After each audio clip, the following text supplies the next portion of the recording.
वक्त से बात कर, वक्त से बात कर, वक्त तुझे दगा नहीं देगा। अर्थात स्वामी कहते हैं समय रहते समय से बात कर, वक्त रहते हुए वक्त से बात कर, वक्त तुझे दगा नहीं देगा। वक्त के रहते हुए अगर वक्त को तूने बेवक्त किया, वक्त के रहते हुए अगर तूने वक्त को बेवक्त किया तो वक्त तुझे दगा देगा। वक्त के रहते हुए तूने बेवक्त किया वक्त को तो वक्त तुझे दगा देगा। ये वक्त है, ये वक्त है, तू इस वक्त का मुसाफिर है। ये समय है, तू इस समय का मुसाफिर है। इस समय की दूरियों को तू समय से पूरी कर। इस वक्त की दूरी को तू वक्त को साथी बनाकर, इस वक्त को स्वयं का हम सफ़र बनाकर, इस वक्त से इस वक्त की दूरियां तो तय कर, फिर देख यह वक्त तुझे क्या देगा। स्वामी कहते हैं कि यह जीवन है। स्वामी कहते हैं कि यह जीवन है। इस जीवन की सत्यता तेरे लिए किस प्रकार से है, इस सत्य को तू जान। यह जो दीपक है, यह जो दीपक है, इस दीपक में सब कुछ है। यह जो दीपक है जब तक जल रहा है इसमें सब कुछ है। उस जीवन के बुझ जाने पर, इस दीपक में इस जीवन के बुझ जाने पर इस दीपक का बुझा हुआ रूप कर्म के रूप में शेष रहता है। इस दीपक का रूप कर्म के रूप में शेष रहता है और जो इसका प्रकाश है, जो इस दीपक का प्रकाश है वो इस दीपक से चला जाता है और हर ओर इस दीपक से जाकर हर ओर बिखर जाता है। यह बिखरा हुआ प्रकाश, यह हर ओर फैला हुआ प्रकाश चरित्र के रूप में विराजमान रहता है। इस प्रकार से यह दीपक खंड खंड हो जाने वाला है। यह बुझा हुआ दीपक कर्म है और इसका बिखरा हुआ प्रकाश चरित्र है। हे मन श्रेष्ठ, हे प्रिय, हे प्यारे, तुझे इस जीवन में, तुझे इस देह जीवन में सब कुछ मिलेगा। तुझको इस गुण धर्म की प्रकृति में, इस गुण धर्म की प्रकृति का दर्शन भोग करते हुए सब कुछ मिलेगा। पर जो इस तेरे शरीर में, जो तेरे इस अहंकार में मैं, जो मैं का सत्य है, जो इस मैं का करता है, जो मैं में मैं है, तुझे यह नहीं मिलेगा। इस जीवन की सत्यता ऐसी है कि इसमें कर्म है पर इस कर्म का कर्ता तुझे कहीं नहीं मिलेगा। यह कर्म करता इस दीपक को बुझाकर इसे कर्म करने के लिए विवश कर देता है। डूबा हुआ कर्म करता कर्म करने के लिए तुझे इस जगत में छोड़ देता है और इस कर्म का जो प्रकाश है इसके हर ओर फैला हुआ है। हर ओर के फैले हुए प्रकाश को जब यह ग्रहण धारण स्वयं में करता है तो इस प्रकाश से यह प्रकाशित होता है। अर्थात कर्म जब कर्म करता है कर्म जब कर्म करता है तो इसको चरित्र से प्रतिक्रिया प्राप्त होती है और इस प्रतिक्रिया से यह प्रकाशित होता है और इसमें का उदय होता है। मैं की सत्यता कर्म करने से, कर्म की प्रतिक्रिया पाने से, कर्म का कर्म चरित्र में और चरित्र से इस कर्म को इसके कर्म का फल, इसको इसके कर्म का परिणाम, इसकी इस मैं को प्रकाशित करता है और नित्य निरंतर इस मैं का तुझ में उदय होता है कि मैं ऐसा हूँ। अगर तुझको यह असत्य जान पड़ रहा है तो इस चरित्र की पृष्ठभूमि का, इसके गुणों का विनाश करके देख कि तेरी इस मैं का विनाश होने वाला है कि नहीं। यह जीवन की सच्चाई है, यह इस जीवन की सत्यता है। तू जिसको सत्य जान रहा है यह सत्य नहीं है। बहते हुए जल में जिस प्रकार से भंवर पड़ते हैं उसी प्रकार से यह तेरा जीवन एक भंवर का रूप है, केवल एक भंवर है। इसकी आयु निर्धारित है, इस भंवर की आयु निर्धारित है। यह जिस प्रकार से उदय हुआ उसी प्रकार से इसका अस्त हो जाने वाला है। इसलिए इस जीवन की सत्यता जल से है। और जल क्या है? जल के 3 रूप हैं।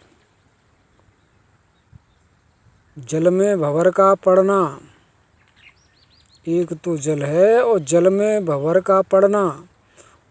और इस भंवर की सत्यता किस प्रकार से है, इसकी गहराई किस प्रकार से, इसका आयाम किस प्रकार का है,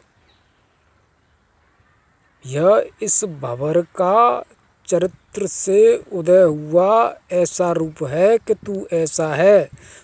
पूर्ण खेल जल का जल में ही है। प्यारे, ये काल है, ये समय है और यह संपूर्ण जगत इस समय की ही कलाएं हैं। इस जगत में इस काल से परे कुछ नहीं है। मैं इस काल का स्वामी हूँ, मैं कालों का महाकाल हूँ। मैं काल से इस संपूर्ण जगत की कलाओं को रचता हूँ। एक काल ही इस संपूर्ण जगत में, इस संपूर्ण जगत की चेतना का आधार है।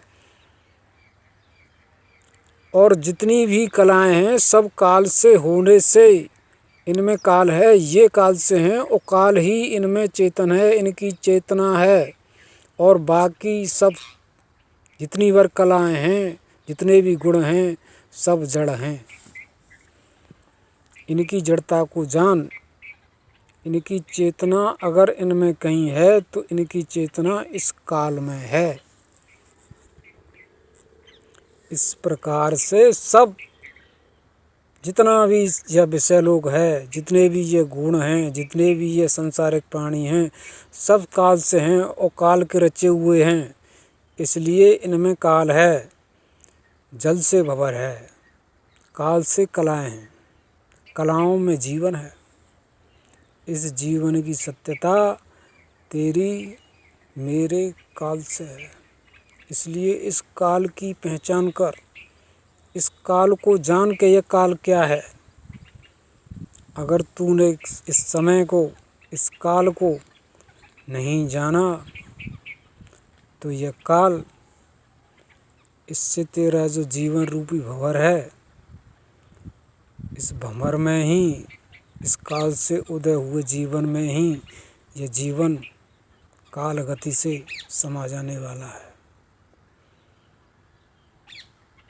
तू इस जीवन में, इस जीवन का ऐसा रूप है कि तेरे इस जीवन के मुसाफिर तो बहुत हैं। इस जीवन की यात्रा को पूर्ण कराने वाले तो बहुत हैं, पर तेरी इस यात्रा को पूर्ण कराने वाले हम सफ़रों में, तेरी इस जीवन यात्रा को पूर्ण कराने वाले साथियों में तेरा ऐसा कोई सत्य साथी नहीं है तो तेरी इस जीवन यात्रा को भली भांति पूर्ण करने वाला हो, तेरा सत्य साथी हो, तेरा सत्य हम सफ़र हो। तेरे इस जीवन की यात्रा में, इस जीवन की यात्रा को पूर्ण करने के लिए तुझे छोड़ देते हैं मध्य में, बीच में ही साथ छोड़कर तेरा चले जाने वाले हैं कि इस यात्रा को, इस शेष रहे जीवन को तू स्वयं में पूर्ण कर हमारी यादों के सहारे। यह जीवन यात्रा इस प्रकार से है कि यहाँ साथी आते हैं और साथ देते हैं और साथ छोड़कर चले जाते हैं, और इस जीवन में केवल उनकी यादें शेष रह जाती हैं। उन्हें याद करने के लिए एक यहाँ सत्य साथी है, एक यहाँ ऐसा हम सफ़र है। अगर इस सत्य साथी को, इस हम सफ़र को तू हम सफ़र इस जीवन में बनाने वाला है तो तू इसका भले ही साथ छोड़ दे, पर यह तेरा साथ छोड़ने वाला नहीं है। तेरा और इसका साथ ऐसा जन्म जन्मांतर का है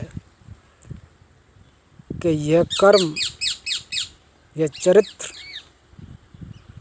इनके रूपों का भले ही विनाश हो जाए, पर इस साथी का विनाश होने वाला नहीं है, और यह साथी है वक्त। यह समय, यह समय की सत्यता क्या है इसको जान।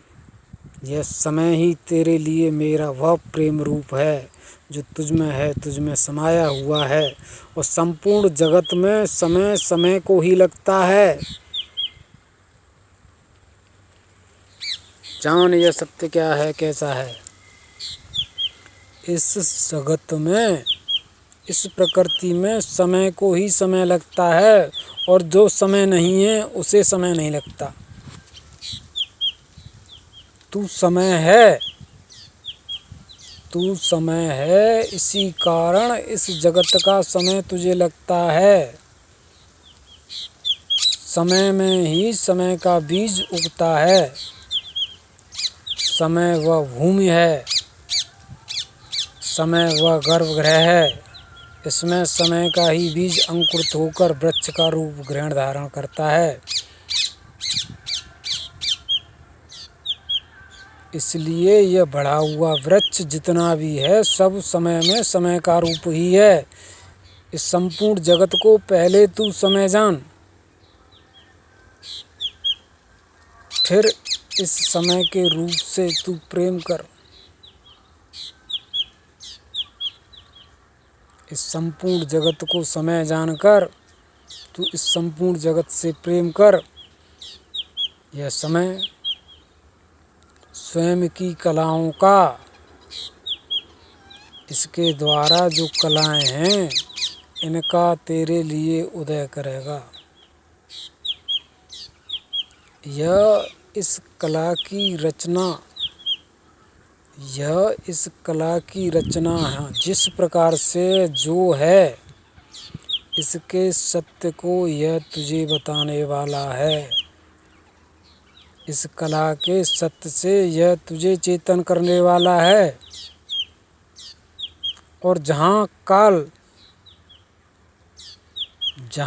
काल तुझे इस कला की चेतना से चेतन करे, इस काल की चेतना से चेतन होने वाला काल अर्थात तू, अर्थात यह प्रेमात्मा, अर्थात यह सांसारिक प्राणी, जो भी इस जगत में काल की चेतना से चेतन होता है उसको इस काल का सत्य प्राप्त होता है। और यह काल का सत्य ही इस जगत में अविनाशी सत्य है। संपूर्ण जगत का विनाश हो जाए, संपूर्ण जगत की प्रलय हो जाए, पर इस काल की चेतना का विनाश करने वाली ऐसी कोई प्रलय नहीं है जो इसका अंत विनाश कर दे। काल की चेतना, काल का सत्य ऐसा अविनाशी सत्य है, ऐसा अमर सत्य है कि इस सत्य का कभी भी विनाश होने वाला नहीं है। इस काल की तुलना में इसकी जो चेतना है, इसकी तुलना इस कला से करते हुए इस कला की चेतना इस प्रकार से नहीं है कि यह स्वयं से अविनाशी हो। इस चरित्र की चेतना इस कर्म करने वाले के लिए केवल उतनी है जितना इस चरित्र का गुण। यह चरित्र कर्म करने पर स्वयं की प्रकृतियाँ गुणों के रूप में प्रदान करने वाला है। इसलिए इस जगत की चेतना केवल तुझे गुणों के रूप में प्राप्त रहती है। जब तक तुझ में किसी का गुण है तब तक उसका तुझ में अहंकार है, उसका तुझ में जीवन है, उसका तुझ में चेतन रूप प्राप्त है। जो तेरी यह देह है, इस देह में इस चरित्र के, इस गुण के कला रूप, प्रकृति रूप प्रवेश कर जाने वाले हैं और यह तुझे स्वयं से चेतन करने वाले हैं और तू इनसे चेतन हुआ, इन गुणों को स्वयं में जानने वाला है। यह गुणों की सत्यता इस प्रकार से है कि ये गुण तुझ में प्रवेश कर तेरा अहंकार बन जाने वाले हैं, परंतु यह इस प्रकार का सत्य नहीं है, क्योंकि यह तेरा मैं इन गुणों से है और गुणों की प्रकृति का विनाश हो जाने वाला है, इसलिए तेरी इस मैं का भी विनाश हो जाने वाला है। इसलिए हे मनुश्रेष्ठ, अगर तू इस मैं को प्राप्त करना चाहता है तो इस मैं को इन गुणों से परे प्राप्त कर। इस चरित्र के खेल से परे स्वयं की मैं को प्राप्त कर और तुझे यह तेरी मैं इन गुणों में मिलने वाली नहीं है। दीपक का गया हुआ प्रकाश इन गुणों के रूप में अवश्य हर ओर फैल गया है। इस दीपक का प्रकाश हर ओर फैल गया है और दीपक बुझ गया है। इस दीपक को पुनः इस प्रकाश से प्रकाशित करने के लिए इस प्रकाश को इस दीपक में लाना होगा। यही इस जीवन की सत्यता है।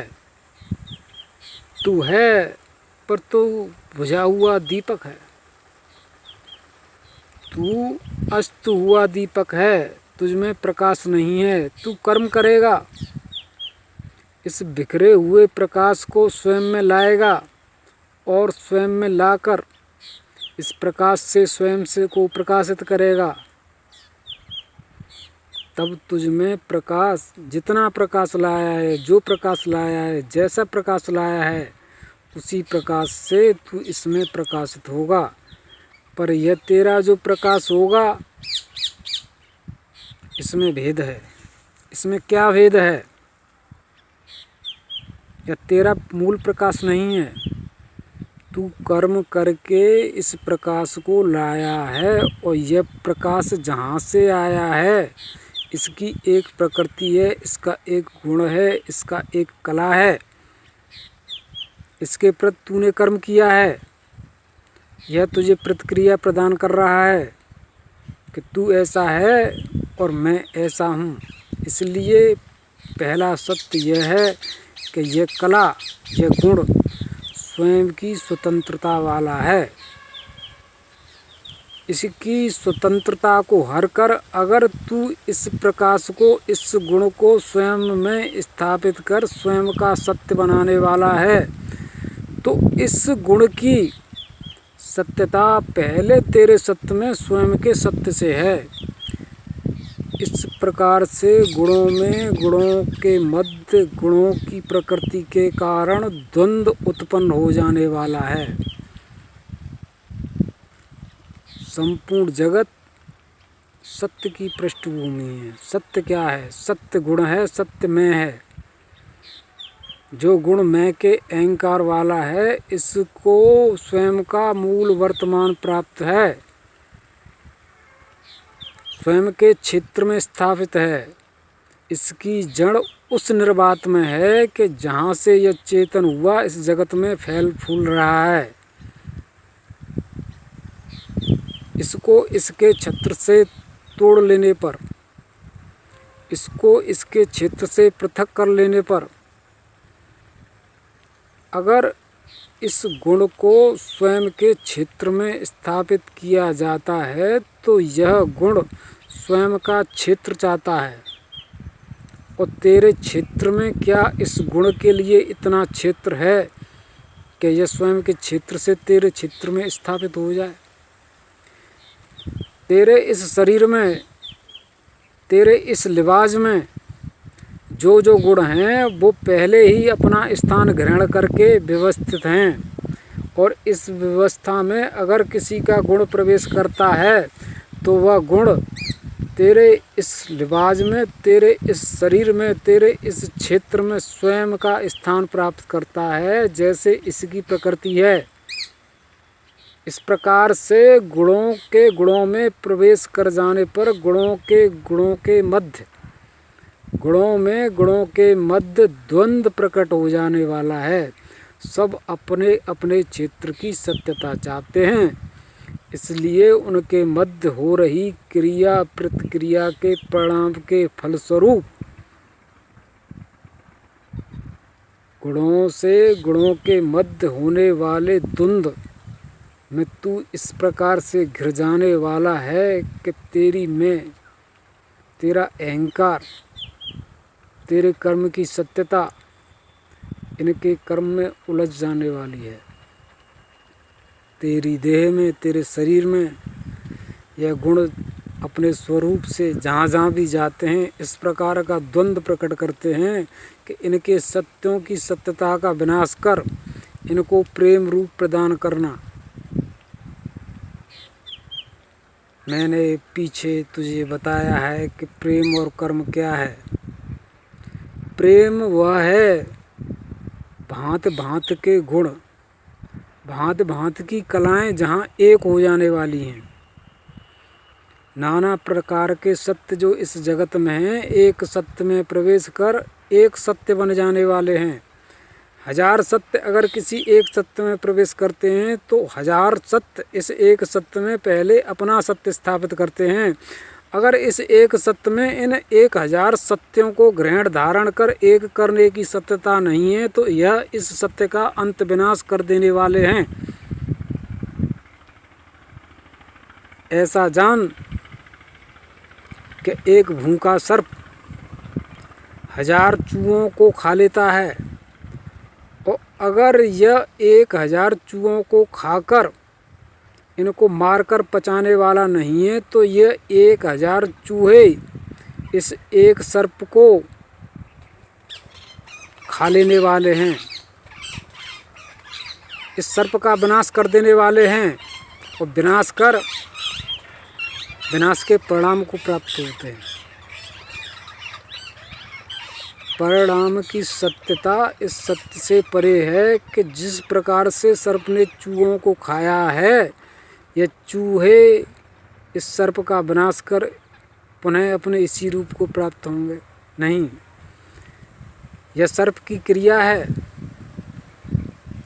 और यह इस क्रिया का परिणाम है कि सर्प ने इनको खाया और सर्प का विनाश हो गया। इस क्रिया प्रतिक्रिया का यह एक और परिणाम है कि सर्प की मृत्यु हो गई और चूहे जिस रूप में हैं इनका यह रूप क्या है। कर्म को कर्म के परिणामों से जान। 1000 सत्य तुझ में, तेरी इस मैं में प्रवेश करने पर, तेरी इस सूक्ष्म मैं में, तेरे इस गर्भगृह में, तेरे इस अहंकार में प्रवेश कर स्वयं का सत्य तुझसे चाहते हैं और यह तेरी इच्छा पर निर्भर नहीं है। सत्य में सत्य प्रवेश कर स्वयं का सत्य चाहता है और सत्यों के मध्य सत्यता का युद्ध उत्पन्न हो जाने वाला है।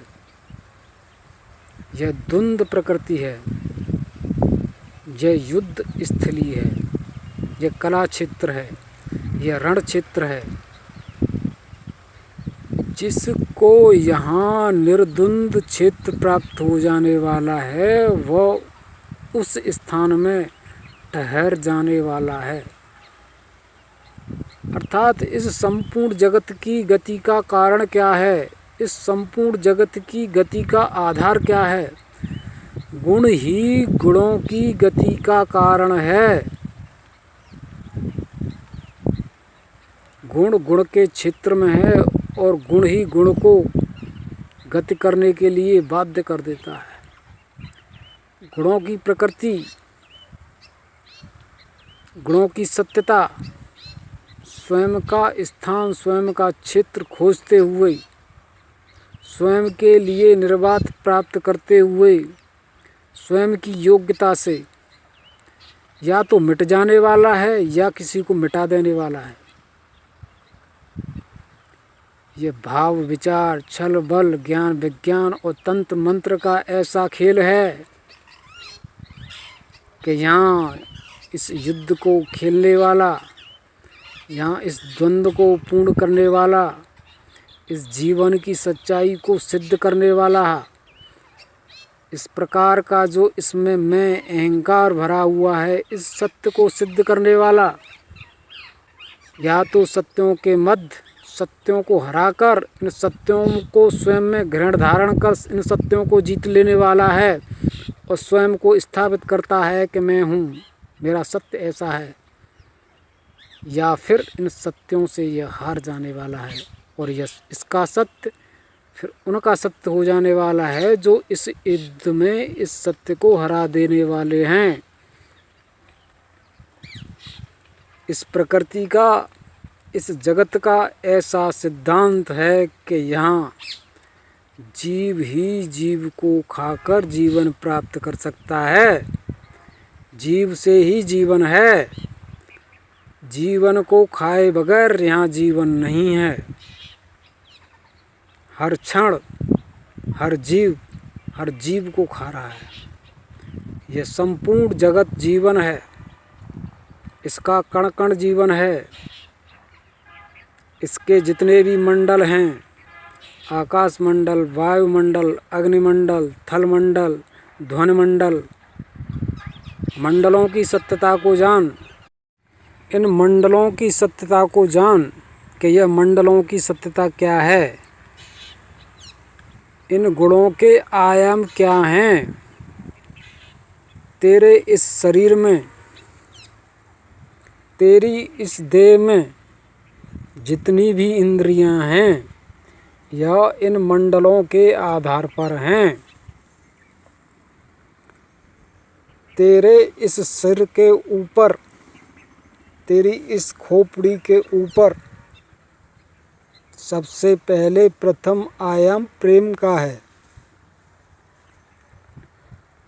यह इस वाद विवाद से, समस्त प्रकार के द्वंद्वों से तेरे लिए रहित ऐसा प्रेम क्षेत्र है कि इसमें किसी प्रकार की द्वंद्वता नहीं है। यह निर्द्वंद्व प्रेम क्षेत्र तेरे लिए है। यह प्रथम आयाम है, यह प्रथम मंडल है। इस मंडल के नीचे एक एक करके इन समस्त इंद्रियों को जान। इन समस्त इंद्रियों के ऊपर एक प्रेम इंद्री का साम्राज्य है। यह प्रेम ही इन समस्त इंद्रियों का राजा है। इसी से इन सब का संचालन है।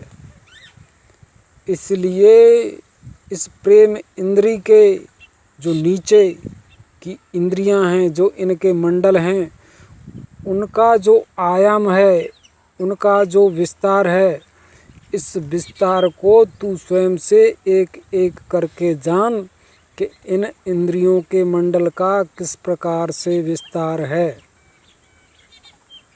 प्रेम इंद्री, प्रेम इंद्री के बाद उदय होता है योग इंद्री का। प्रेम इंद्री क्या है? प्रेम इंद्री है माया इंद्री। माया इंद्री क्या है? माया इंद्री का रूप है अखंड। अखंड रूप में माया इंद्री है, जिसको खंड खंड नहीं किया जा सकता। प्रेम इंद्री की सत्यता इस जगत में क्या है, यह तू स्वयं से भली भांति जान। यह माया इंद्री, यह प्रेम इंद्री अविनाशी और अमर है। इसका विनाश करते रहने पर भी इसका विनाश नहीं होता। इन गुणों से, इस कर्म से तू अगर इसका विनाश कर सकता है तो कर। तू क्या, यह संपूर्ण जगत स्वयं के कर्म से इस प्रेम इंद्री का विनाश करने वाला है। इस प्रेम इंद्री का स्वयं से विनाश करते रहने पर भी इसका विनाश नहीं हो जाता। इस प्रेम इंद्री का स्वयं से विनाश करते रहने पर भी इसका विनाश नहीं होता। जो इसका विनाश करने वाला है उसका विनाश हो जाता है। इस प्रेम इंद्री की ऐसी सत्यता है कि इसको खंड खंड करने पर जो इसको खंड खंड करने वाला है वह खंड खंड हो जाता है। इसका खंड खंड हुआ रूप भी इस खंड खंड हुए के लिए स्वयं के मूल आधार से अखंड है। ऐसी है ये प्रेम इंद्री, ऐसी है यह मेरी माया इंद्री। इसका सत्य निर्द्वंद है। यही प्रेम की सत्यता है कि यह ऐसे निर्वात में है जहाँ गुणों की वाद स्थली नहीं है। वाद अर्थात मैं नहीं है, वाद विवाद नहीं है, मैं का कोई वाद विवाद नहीं है। जहाँ किसी गुण की प्रकृति न हो, जहाँ गुणों का वाद विवाद न हो, वह निर्वात क्षेत्र है। और यह निर्वात क्षेत्र ही प्रेम इंद्री का क्षेत्र है।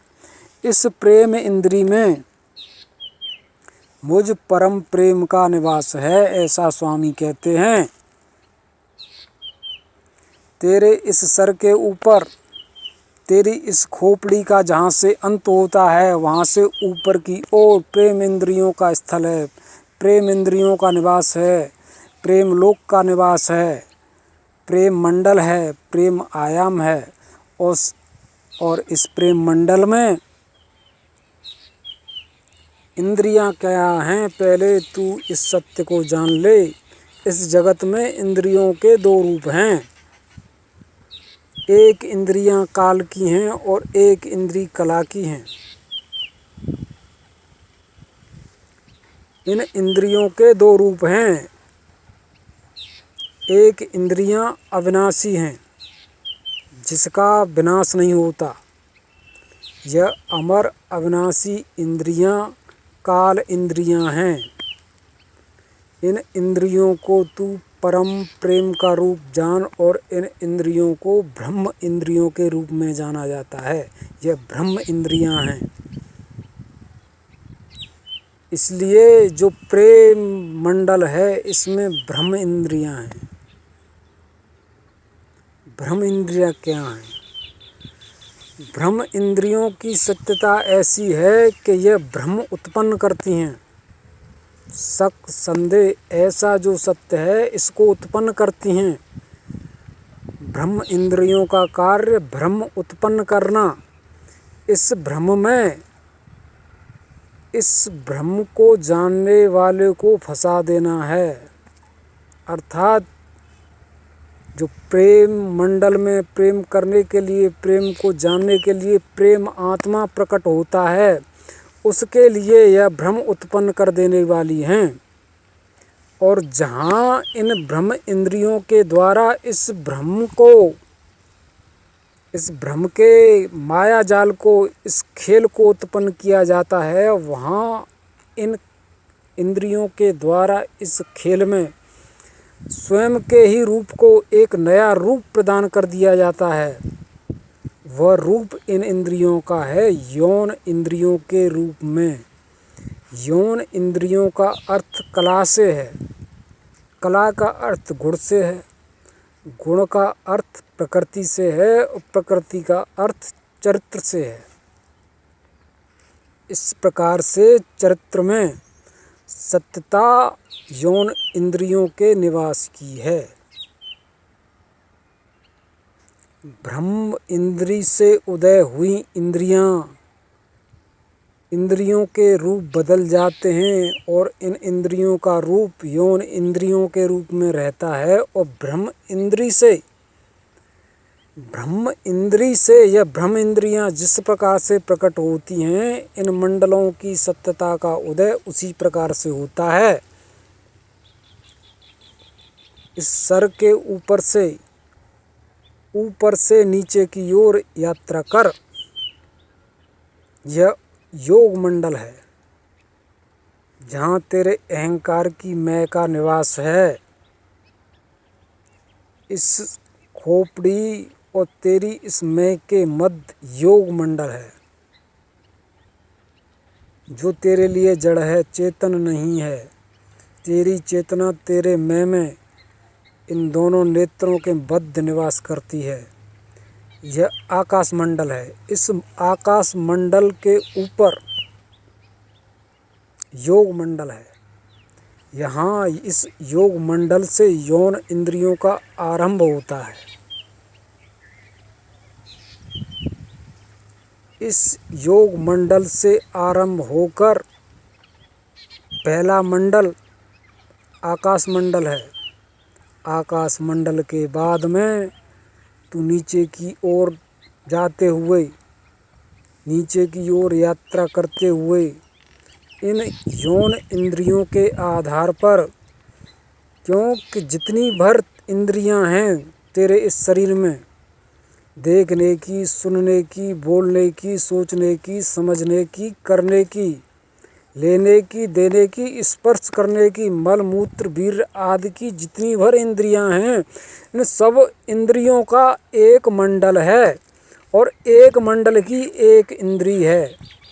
उस एक इंद्री के द्वारा ही उस मंडल का तू दर्शन भोग करने वाला है। जिस मंडल की तुझ में इंद्री नहीं है, उस मंडल को जानने की तुझ में योग्यता नहीं है। इंद्रियों के रूप भांत भांत के हैं।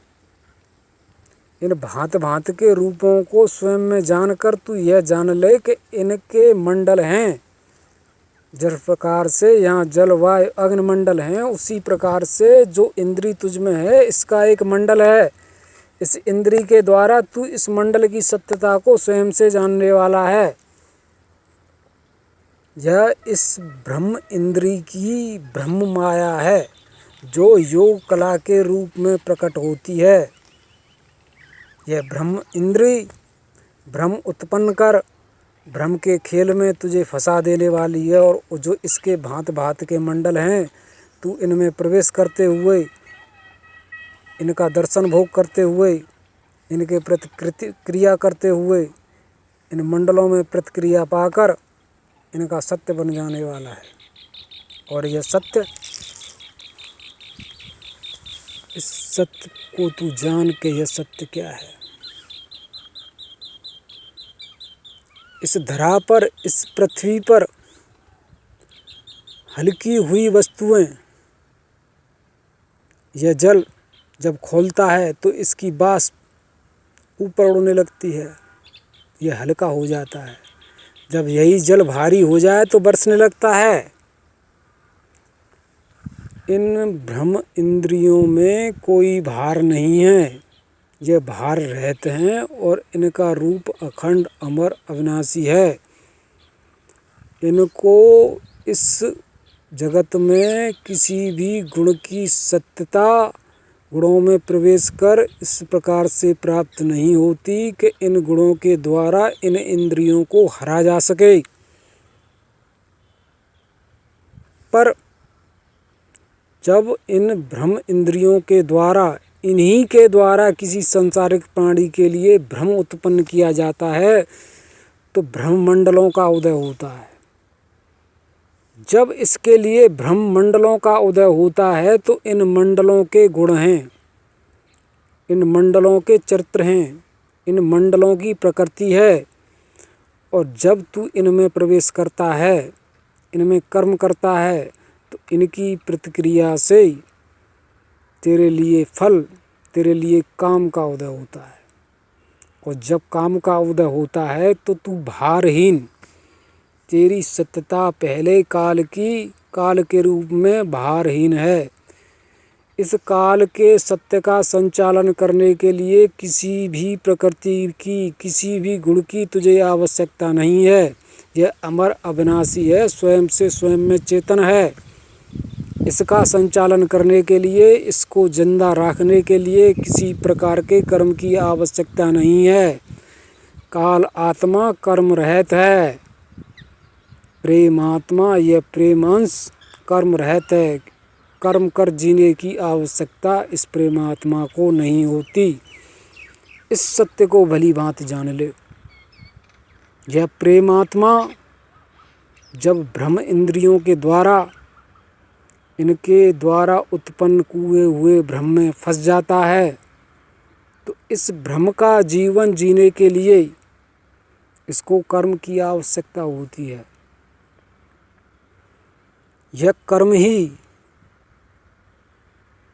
इस प्रेम आत्मा का भ्रम में प्रवेश कर जो कर्म है, यह कर्म ही इस कर्म से इस प्रेम आत्मा को बांध लेता है। और इसका जो भारहीन रूप है, प्रेम आत्मा का जो भारहीन रूप है, यह भार वाला होने लगता है।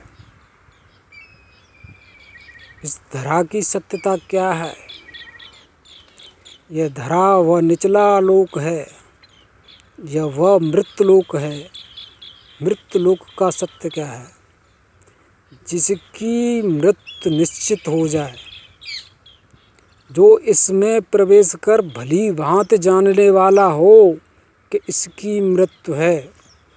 मृत्यु का सिद्धांत जहाँ भली भांति पूर्ण रूप से हर किसी के लिए निश्चित होता है, वह मृत्यु लोक है।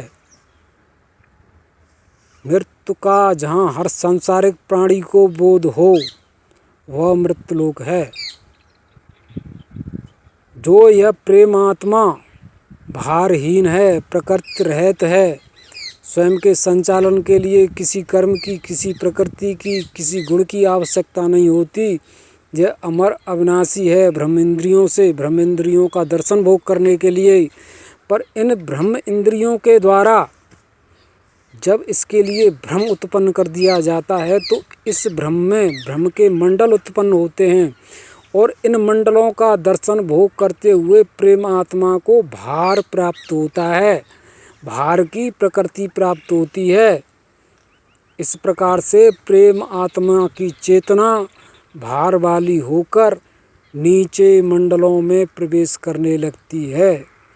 और इस प्रेम आत्मा की चेतना इन आयामों में, इन मंडलों में प्रवेश करते हुए गुण धर्म की प्रकृति का ऐसा सत्य बन जाती है कि इसको मृत्युलोक,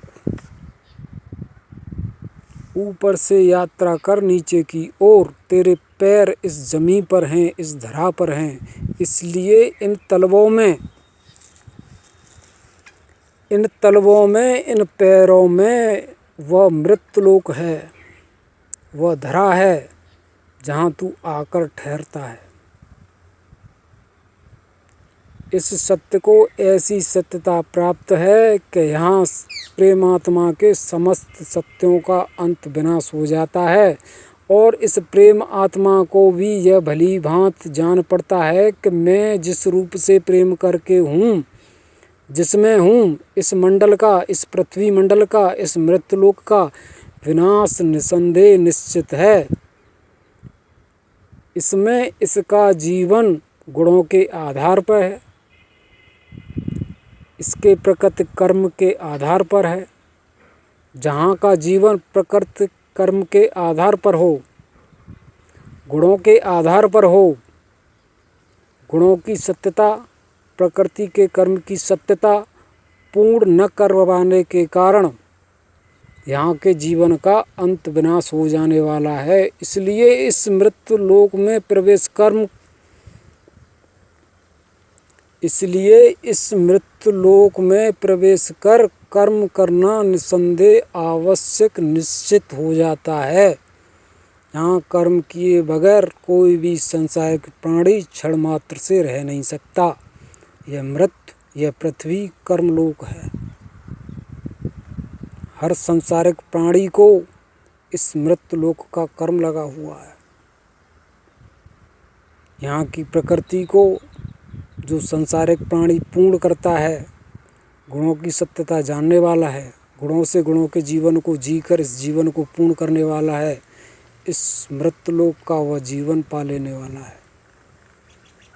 जो इन गुणों के मध्य इस प्रकृति के द्वंद्व को, इन गुणों के द्वंद्व को, इस गुणों के सत्यों को ग्रहण धारण कर स्वयं का सत्य नहीं बना पाता, उसकी मृत्यु पहले इस पृथ्वी लोक से होती है।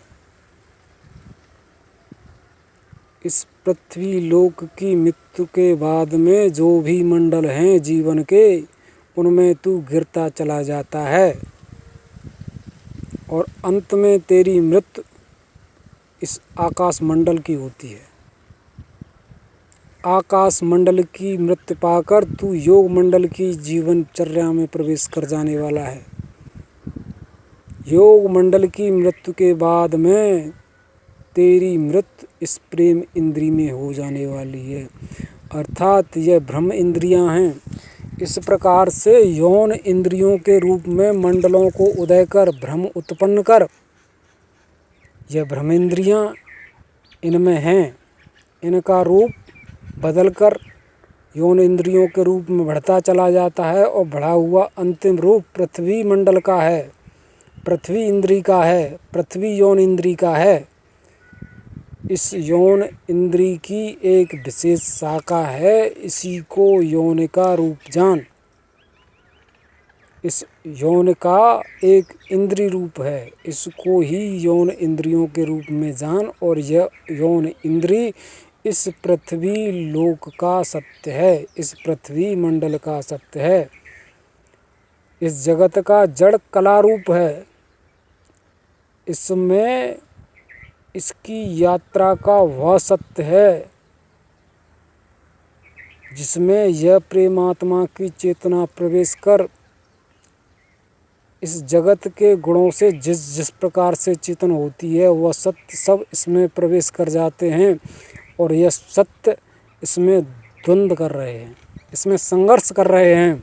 इसी के कारण एक पवित्र शुद्ध शांत प्रेमात्मा इन सत्यों के संघर्ष के कारण भारी होता चला जाता है और भारी होने पर ये कहाँ जाके ठहरता है।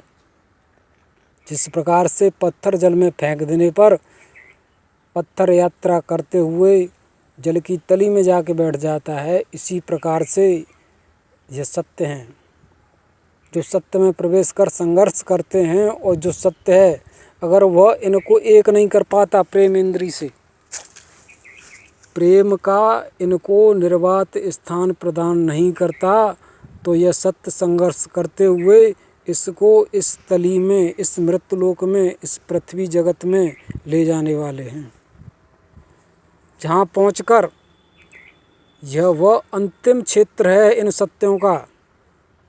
या तो यह उस सत्य का विनाश कर देंगे जो इन्हें ग्रहण धारण किए हुए है, या फिर यह उस सत्य के द्वारा जीत लिए जाएंगे। इससे आगे की यात्रा नहीं है। जिसको तू खा पचा करके है, या तो तू पचा कर इनको प्रेम रूप प्रदान कर निर्द्वंद कर दे, इस प्रकार से यह तेरा सत्य हो जाने वाले हैं, तुझमें प्रवेश कर। या फिर पृथ्वी लोक में ले जाकर तुझे मार कर तेरा अंत विनाश कर। यह सत्य इस जगत के हैं, इसलिए तेरे सत्य का विनाश कर, यह स्वतंत्र हो जाने वाले हैं। और जहाँ यह सत्य तेरे सत्य को छोड़कर तेरा अंत विनाश कर, तुझसे मुक्त कर, तुझे स्वयं से मुक्त कर स्वतंत्र छोड़ देंगे, वहाँ तेरे शेष मंडलों का उदय होगा। और इन मंडलों का भी विनाश होते हुए अंत में काल मंडल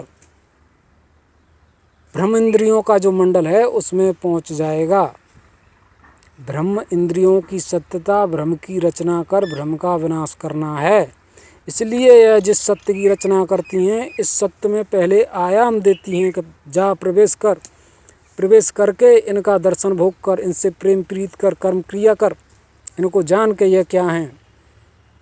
और अंत में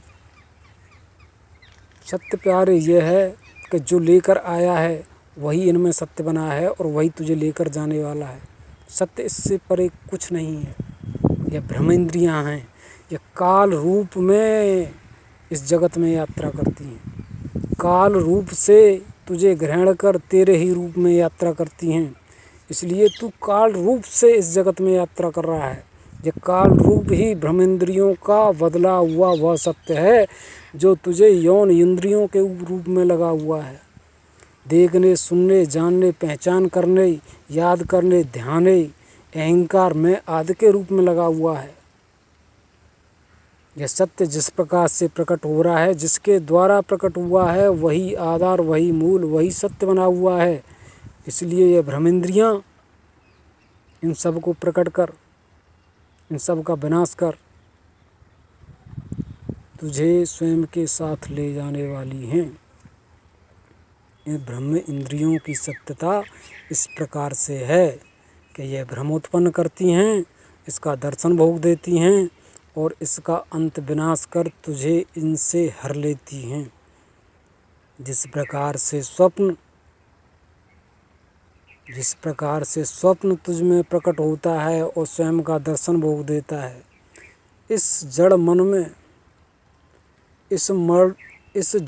में स्वप्न की चेतना का उदय होता है। और स्वप्न की लीला क्या है? ब्रह्म इंद्रियों का ऐसा भ्रम है कि तू इसका दर्शन भोग करता है और दर्शन भोग कर यह ब्रह्म इंद्रियां इस भ्रम का विनाश कर तू जैसा था उस अवस्था में तुझे पुनः ले आती हैं। इस सत्य को तू स्वयं से भली भांति जान कि यह सत्य किस प्रकार के हैं। इनकी इस जगत के सत्यों की सत्यता इस प्रकार से है कि यह सत्य तुझ में प्रवेश करते हैं, पर यह तेरे लिए सदा सत्य नहीं बने रहते। प्रेम इंद्री से इन सत्यों को तू स्वयं के लिए सत्य कर लेने वाला है तो इनका जीवन है। और अगर इन सत्यों को सत्य नहीं करता है तो इन सत्यों की काम सत्यता तुझे प्राप्त होती है और तेरे इस रूप को यह खंड खंड कर तेरा विनाश कर देने वाले हैं। और खंड खंड हुआ तू काल के जड़ रूप को प्राप्त होता है, अर्थात तुझ में ब्रह्म इंद्रियाँ हैं। अगर इन ब्रह्म इंद्रियों की तू कर्म कर स्वयं से इनकी पहचान कर लेगा तो यह तेरे लिए चेतन हो जाने वाली हैं। और अगर तू इन ब्रह्मेंद्रियों के काल रूप को स्वयं से चेतन नहीं कर पाता है तो इस जगत में आकर जड़ का जड़ रह जाता है। जड़ता का सिद्धांत यही है कि जो यौन इंद्रियों में प्रवेश कर इन यौन इंद्रियों का ही अंत तक बना रहे, उसे इस जीवन की सब जड़ता इस देह शरीर से अंत तक प्रेम करते रहने पर, इस देह त्याग से मुक्त होने पर, इस देह की जड़ता इसे इस प्रकार से प्राप्त रहती है कि मृत्यु के बाद भी इस देह से ही यह प्रेम करने वाला होता है। इस देह में प्रवेश कर, इस देह से चेतन होकर, इस देह का प्रेम, इस प्रेम आत्मा को स्वयं में जकड़कर इसके सत्य को इस प्रकार से जड़ कर देता है कि यह प्रेम आत्मा इस शरीर से परे स्वयं को जानने वाला नहीं होता। यह जानने वाला होता है स्वयं से किसी को तो वह इसका यह शरीर है। इसलिए मृत्यु के बाद भी यह प्रेमात्मा इस शरीर को ही सत्य जानने वाला होता है। और ऐसा प्रेमात्मा जो इस देह से संबंधित जो भी सत्य दर्शन भोग के हैं, इसके लिए जिन से भी प्रेम प्रीत है, यह इन सब से प्रेम करने वाला होता है। और इनसे बिछड़ जाने पर इनसे मुक्त होने पर मरा हुआ प्रेम आत्मा इन सब से प्रेम करने वाला होता है। पर उस अवस्था में मृत्यु को प्राप्त कर मृत्यु के रूप में जो प्रेम आत्मा जिस रूप में है, इसके कर्म करने की प्रकृति का अंत विनाश हो जाता है। इस प्रकार से वह मृत्यु पाकर अपने सगे संबंधियों के प्रति कर्म करने के योग्य नहीं होता। यह किसी भी देह से किसी भी भाव विचार को प्रकट नहीं कर सकता। इसकी सत्यता इस जगत में शांत बने रहने की है। इसलिए यह प्रेमात्मा इस देह की ओर, इस प्रेम प्रीति के क्षेत्र की ओर निहारता रहता है, इसको देखता रहता है कि यह क्या है। प्रेम आत्मा की इस जगत में यही बंधन गति है, यह इससे मुक्त नहीं होता। जो प्रेम आत्मा मरकर भी इस जगत को ही ध्याती रहती है, उसको इस जगत में जड़ता प्राप्त है। इसलिए हे मन श्रेष्ठ, तू इस जड़ता का अगर स्वयं से अंत विनाश करने वाला है तो मृत्यु से पहले उस सत्य को जान कि यह तेरा सत्य क्या है। इस सत्य को जान कि तेरा सत्य क्या है। तेरा सत्य यह देह नहीं है, यह शरीर नहीं है। अगर इस देह शरीर से प्रेम करते रहते हुए तेरा अंत हो गया तो अंत पाकर तू निसंदेह इस जगत में भटकने वाला है। इस सत्य को जानने के लिए, इस जड़ को चेतन करने के लिए तुझे पहले सत्यों को जानना होगा कि इस जगत के सत्य क्या हैं। इन जगत के सत्यों में मेरा प्रेम प्रकाश निहित है। इस प्रेम प्रकाश को स्वयं में ग्रहण करके इससे चेतन हो। इसके लिए तू कर्म कर, और कर्म करने के लिए चरित्र की आवश्यकता है। स्वयं के कर्म से किस चरित्र के प्रतिक्रिया करने वाला है, यह चरित्र, इस चरित्र की सत्यता तेरे लिए बार बार उदय हो रही है।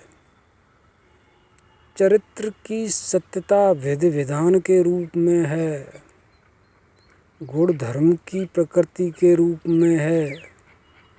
यह चरित्र स्वयं को जनाने की इच्छा वाला है। यह चरित्र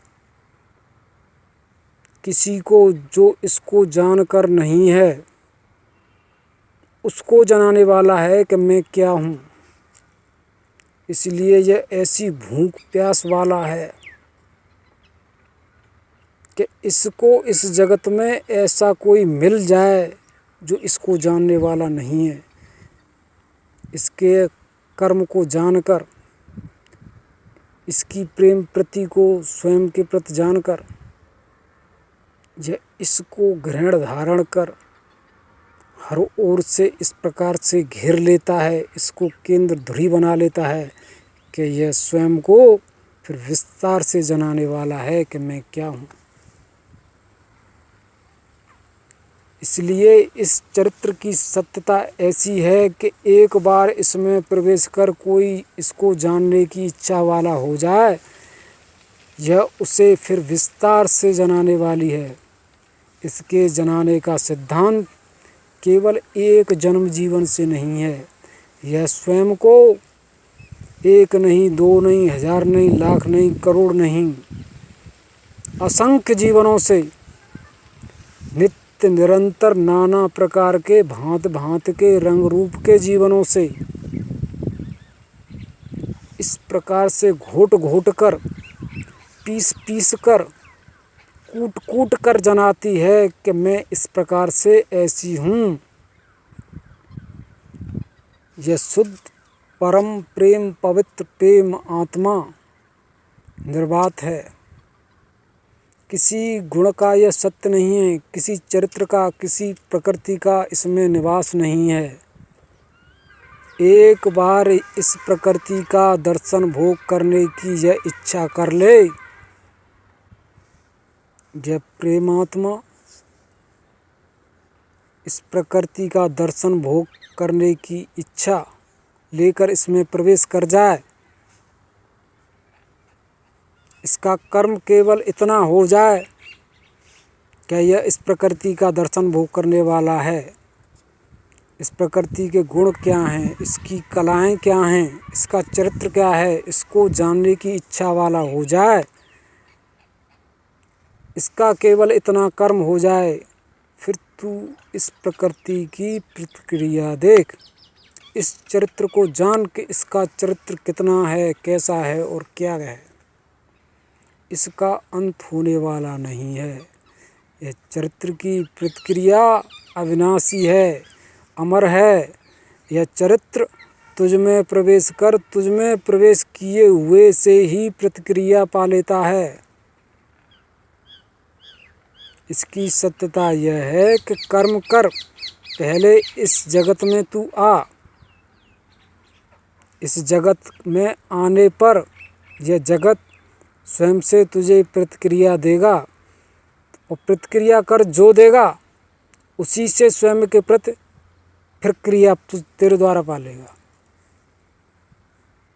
अर्थात इस चरित्र का जो प्रतिक्रिया रूप जो गुण तुझ में प्रवेश कर जाने वाला है वह गुण ही तेरा सत्य बन जाने वाला है। और इस गुण के द्वारा इस चरित्र के सिद्धांत से, इस चरित्र के सिद्धांत से, इसका सिद्धांत क्या है, यह चरित्र तुझ में प्रवेश करके तुझ में प्रवेश किए हुए को तेरा सत्य बनाकर फिर तुझसे कर्म कराता है और कर्म कराकर यह इस कर्म को स्वयं से फिर प्रतिक्रिया प्रदान करने वाला होता है। यह इस चरित्र का सिद्धांत है। यह स्वयं का सत्य प्रदान कर स्वयं के सत्य से ही तुझे कर्मकर्ता बनाकर फिर तुझे यह प्रतिक्रिया स्वयं की प्रदान करने वाला है। इसके इस खेल में, इसके इस जाल में तू उलझ जाने वाला है और इससे निकलना सहज सरल तेरे लिए नहीं है। यह इस चरित्र की प्रकृति है कि एक बार जिसको भी लग जाए उसको यह छोड़ती नहीं है। यह प्रेम आत्मा इस चरित्र का दर्शन भोग करने के लिए अविनाशी है, तो यह गुण धर्म की प्रकृति भी स्वयं के चरित्र से इसको अपना दर्शन भोग देने के लिए अविनाशी है। यह इस प्रकार का भी द्वंद्व है, काल और कला के मध्य इस प्रेम आत्मा और इस परम प्रेम स्वामी परमात्मा की कला का इस आत्मा को पाकर इसके प्रति द्वंद्व है कि तू स्वयं के अमर अविनाशी रूप से मेरे कला के अमर अविनाशी रूप का दर्शन भोग कर विनाश कर सकता है तो कर। दोनों ही इस द्वंद्व के लिए हैं, दोनों ही एक दूसरे के प्रति इस प्रकार से समर्पित हैं कि मैं तेरा और मैं तेरा विनाश करने के लिए हूँ। एक दूसरे का विनाश करते हुए, एक दूसरे को जानते हुए, एक दूसरे को एक दूसरे में प्रवेश कर जनाते हुए, जब प्रकृति स्वयं का रूप, स्वयं के गुणों का रूप, स्वयं का चरित्र तुझ प्रेम आत्मा के लिए इस प्रकार से प्रकट करती है कि मैं ऐसी हूँ। इसके भांत भांत के रूप नित्य निरंतर तेरे लिए इस जगत में प्रकट होते रहते हैं। क्या इस खेल को, क्या इस प्रकृति की ऐसी सत्यता को क्या हे प्रिय तू जानने वाला है? अगर तू इस प्रकृति के गुणों में इन गुणों का हुआ, इन गुणों के अहंकार को प्राप्त कर इस प्रकार की मैं वाला है कि मैं ऐसा हूँ। अगर ये तेरा मैं ऐसा हूँ रूप योनि का है तो तू काल से परे है, इस प्रेम से परे है। और तेरे इस काल रूप का सत्य ही तेरे इस कला रूप का, इस यौन रूप का निसंदेह विनाश कर देने वाला है। इसलिए विनाश होने से पहले तू स्वयं के इस कला रूप से, इस यौन रूप से, इस काल रूप की सत्यता वाला हो। इससे प्रेम कर, इसको जान के यह क्या है।